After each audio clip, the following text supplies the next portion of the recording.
Hello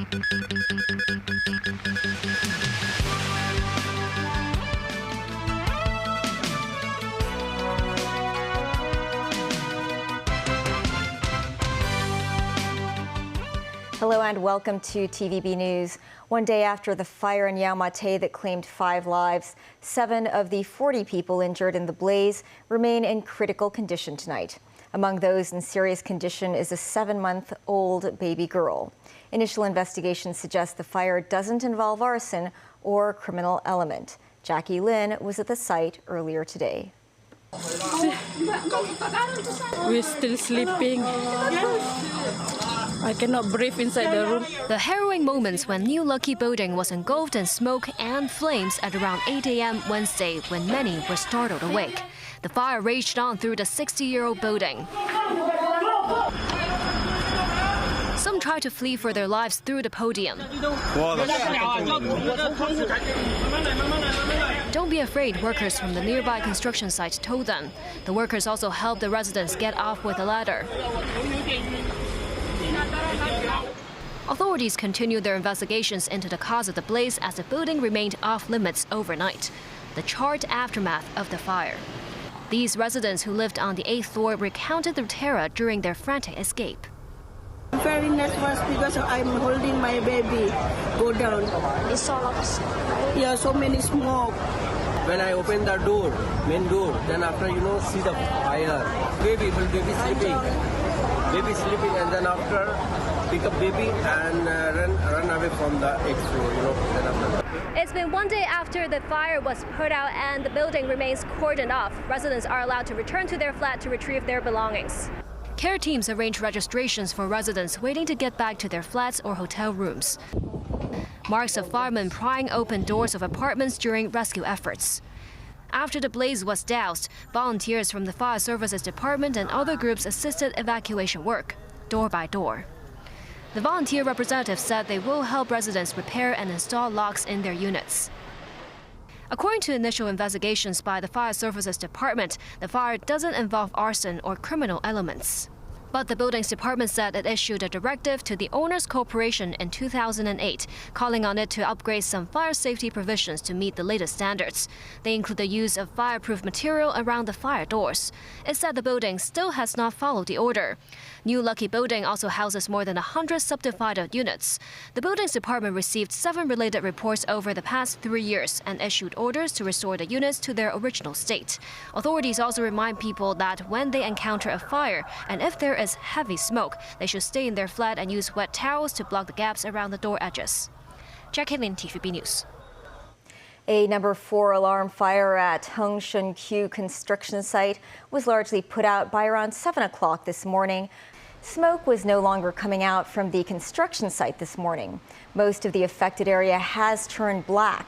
Authorities said around 740 fire services and medical personnel were deployed to the scene over the last 2 days.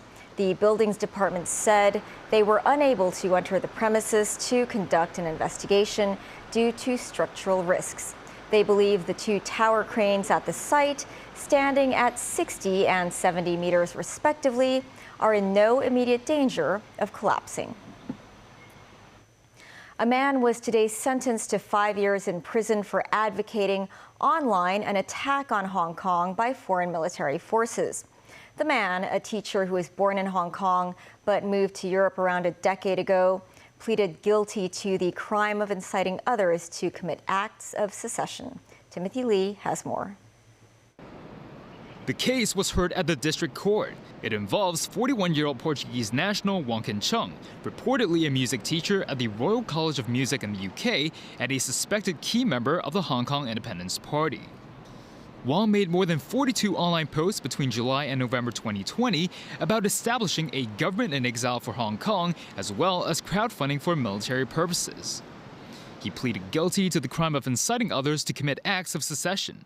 District Court Judge Ernest Lin said Wong had propagated Hong Kong independence via social media platforms and demonized the central government. The judge further noted that Wong had called upon supporters to raise funds to hire mercenaries and sought foreign military forces to attack the SAR, calling his actions ignorant of geopolitics and an attempt to use violence to destabilize society. The judge emphasized the severity of the case owing to the content of Wang's social media accounts and the number of followers. Wang was sentenced to 5 years in prison after the judge considered his guilty plea. This, as convicts in previous cases involving secession acts received similar severe sentences. Such cases include that of motorcyclist Tong Yin-kit, who was sentenced to 9 years in jail after he charged towards police officers with his vehicle while carrying a flag displaying protest slogans. As well as activist Ma Chen-man, who was sentenced to 5 years and 9 months in jail after shouting Hong Kong independence slogans on numerous occasions. Timothy Lee, TVB News.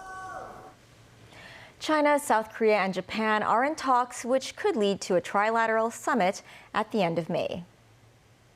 The three nations have entered into the last negotiations, which would lead to a meeting on the 26th and 27th of May.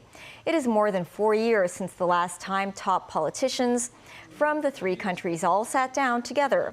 That was in Chengdu at the end of 2019. South Korea is the likely venue for a 2024 version, as Seoul is the current rotating chair. Economic cooperation and North Korea's missile tests are likely to top the agenda of any summit. The three foreign ministers met separately in Busan last November. Australia says comments made by U.S. President Joe Biden regarding Julian Assange are encouraging. Biden said he was considering a request from Australia to drop the decade-long prosecution of the WikiLeaks founder for publishing U.S. classified documents. Assange is an Australian citizen, and his country has pushed for the U.S. to stop pursuing the 17 espionage charges against him. Assange is currently in prison in the UK. He's been fighting extradition to the U.S., believing the charges are politically motivated and that he will not get a fair trial. Speaking in Brisbane, Australia's Prime Minister said there was nothing to be gained by the 52-year-old's continued incarceration. Well, this is an encouraging statement from President Biden. I have said that we have raised, on behalf of Mr. Assange, Australia's national interests, that enough is enough, that this needs to be brought to a conclusion, and we've raised it at each level of government in every possible way. We'll continue to engage diplomatically in that in order to achieve an outcome that I believe Australians want to see. Joe Biden and Fumio Kishida promised a new era of U.S.-Japanese strategic cooperation as the two leaders met and laid out a series of joint projects. Operations ranging from missile technology to moon landings were discussed, as was a perceived threat from China in the Asia-Pacific region. David Garrett with more. Japan is often described as the most important Asian ally of the US. Japanese Prime Minister Fumio Kishida was US President Joe Biden's right-hand man ahead of a gala state dinner, an honor reserved for America's closest friends. The couples moved forward in a show of unity. We are the same, Japan and the United States. We may be divided by distance, but generations after generation, we've been brought together, the same hopes, the same values, the same commitment to democracy and freedom, and the dignity for all. Joe Biden raised a glass to the US-Japanese friendship. Kishida spoke in English, using a US cultural reference to say the relationship is embarking on a new frontier. Let me conclude with a line from Star Trek, which you all know. To boldly go where no one has gone before. I would like to propose a toast to our voyage to the frontier of the Japan-US relationship with this world. Boldly go. They may go further. In cooperation with NASA, America plans to put a Japanese on the moon, travelling there in an American space shuttle. Earlier in the White House garden, it was business, but no less cordial.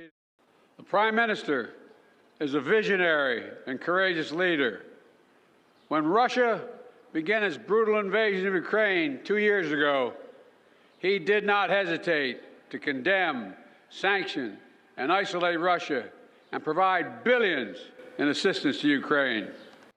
The US and Japan made around 70 agreements on defence cooperation. The two sides said a planned upgrade of their military command and control frameworks would enable greater interoperability and planning in peacetime and during conflicts. Their fighter pilots will train together. As we stand up for freedom of navigation, including in the South China Sea, and as we maintain peace and stability across the Taiwan Straits, and taking the brave step of mending ties with the Republic of Korea, so we can all stand shoulder to shoulder together. Kishida suggested he is trying to broker talks with North Korea, which Biden welcomed. The visiting leader will attend a trilateral summit between the US, Japan and the Philippines in Washington on Thursday in an effort to bolster support in the face of perceived threat from China. David Garrett, TVB News.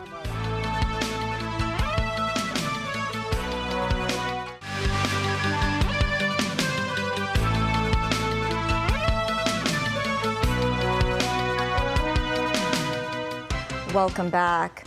Vote counts project South Korea's liberal opposition Democratic Party has scored a landslide victory in Wednesday's parliamentary election, while falling just short of the 200 seats needed for a supermajority. This comes as a resounding blow to South Korean President Yoon Suk-yeol and his People Power Party, who are set to claim 108 seats. Daniel Rao reports.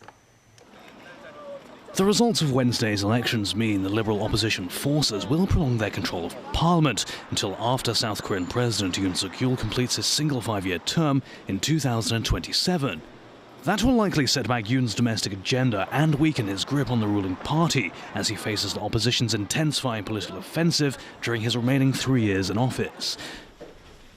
Prime Minister Han Duck-soo and all senior presidential advisors to Yoon, except those in charge of security issues, have submitted their resignations. Executive power in South Korea is heavily concentrated in the president, but the prime minister is the number 2 official and leads the country if the president becomes incapacitated. Yoon said he will humbly uphold the public sentiments reflected in the election outcome and focus on improving people's economic conditions and on reforming state affairs. In a separate news conference, ruling People Power Party leader Han Dong-hoon said he would step down as well to take responsibility for the election defeat. Regardless of the results, Yoon will stay in power and his major foreign policies will likely be unchanged. However, Wednesday's elections were widely seen as a midterm confidence vote on Yoon, a former top prosecutor who took office in 2022. Yoon has pushed hard to boost cooperation with the United States and Japan as a way to address a mix of tough security and economic challenges. But he has been grappling with low approval ratings at home and a Liberal opposition-controlled National Assembly that has limited his major policy platforms that require legislative approvals. Yoon's critics have accused him of failing to resolve livelihood issues such as soaring prices, refusing to quickly fire some top officials implicated in scandals, and lacking efforts to communicate with opposition leaders for policy coordination. The incoming parliament is to begin meeting on the 30th of May for a 4-year term. Dan Norell, TV News.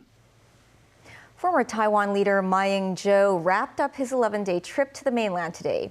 He said the meeting with President Xi Jinping yesterday sent a positive message to cross-strait exchanges.